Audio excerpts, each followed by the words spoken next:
Have the first batch of matriculants write the exams in their mother tongue this year. This is learners who started the pilot program are now doing grade 12. The province says it wants each and every school in the province to make provision for learners who want to write exams in isiXhosa or Sotho. The department says the program has proven that learners excel when taught critical subjects like mathematics and physical sciences in their mother tongue. Our reporter Busisiwe Jemsana-Mantashe is standing by in one of the schools that offers this program. A very good morning to you, Busisiwe from Ngubethole BAM Junior Secondary School in Dutywa. Tell us exactly how this program works. A very good morning, Desiree, and we are standing by in Ngubethole BAM Junior Secondary School. Well, how this program works is that teachers teach these subjects, mathematics and science subjects, which include physical science, natural science and technology in isiXhosa. Now, when they receive their question papers, when it's exam time, learners themselves have an option to answer in either English or isiXhosa when they are writing exams. And the department, Desiree, is saying this has yielded positive results. This is the first province in the country to pilot this program. It started in 2012, and the department is saying when they look at the quality and at the pass rate of learners who receive their question papers in bilingual, in English and isiXhosa, they can see that these ones that are able to be taught in isiXhosa and write in isiXhosa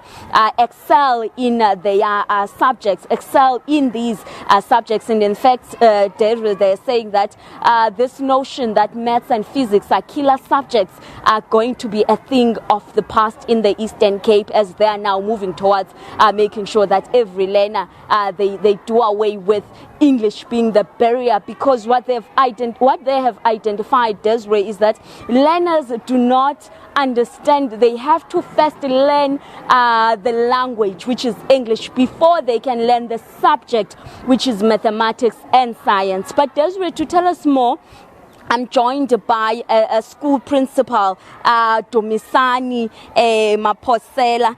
Sir, thank you so much for your time. It's one thing introducing and piloting a program, but teachers themselves have to be able to know how to teach in isiXhosa. Tell us about when you started this program, and how was it for educators who are there in the classroom doing the teaching? Morning, Busisiwe, and morning to you all viewers. The program started in 2017, and it started at grade 4. And we have a big challenge as teachers as to how are we going to teach mathematics using isiXhosa, because there is terminology involved. So there are terms that we don't have in isiXhosa that are there in mathematics, because mathematics is also a language in itself. And we used to teach mathematics using another language, which is English. So we have problems of teachers not knowing the terminology. But after undergoing some training, so we ended up knowing how to deal with the teaching in bilingual maths and STEC.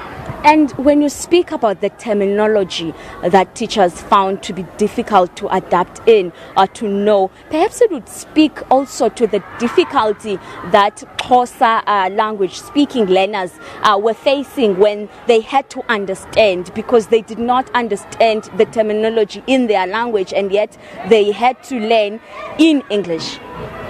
Yes, otherwise, if, let me put an example, like if we want to teach triangles. Mm-hmm. So triangle is a maths word. So in isiXhosa, we are using unqantathu for triangles. Mm-hmm. But this project, if you don't know the term for in English, you just say it how it is pronounced in English, and then you will say triangle. Mm-hmm. So that made it clear for learners now that we are teaching using these two languages, isiXhosa and English. And when you look at the difference when you were teaching in English these subjects and now that you are teaching them isiXhosa, what are you picking up? So what we picked up is the vast improvement in learner attainment, the results. Learners performed very, very well because the paper would come from the district office written in 2 languages, English and isiXhosa, and the learners are able now to read the instruction in Xhosa and answer because they understand it is their home language, isiXhosa. And also, when we give them activities in their workbooks, they will be ahead of you, the teacher, because they understand isiXhosa. And you were also saying that even the interaction inside the classroom between the learners and the teachers has improved. Yes, it has improved a lot because now learners are freely to express themselves in the language of their mothers.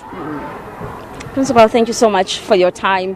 Dumisani Maposela there, Desiree. Well, it would seem like really English in some schools is a barrier because the department is also saying, Desiree, that it's only in schools that then these learners are able to speak English. But the majority of them, when they go home, they go back to speaking isiXhosa, and therefore that training of being able to fully understand the language becomes a problem. And therefore, if even in schools, when teachers are teaching, when they were teaching in English, they would have to explain what they were teaching in isiXhosa, which is a problem because now when it's exam time and they have to write their exams, there's no one to translate for them, to explain to them what is being written, what is being said. They have to read it and answer it in English. And this, for the department, has been a barrier, and that now they're breaking all those barriers. Even in using the English terms,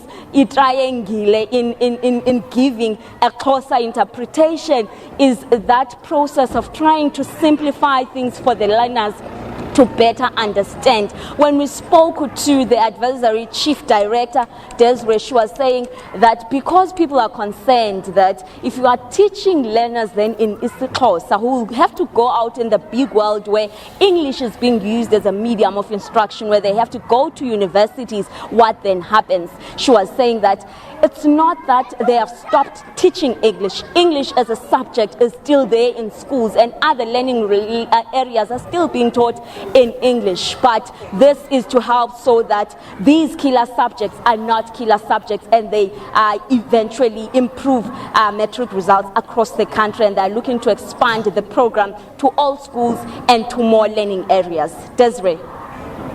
Thank you so much, Busisiwe Jemsana-Mantashe. Quite encouraging to see this project gaining momentum, especially in a year when the department is wanting to introduce Kiswahili, a language that is important to the continent, but not necessarily that very well used in South Africa. So quite a positive direction with regard to this conversation.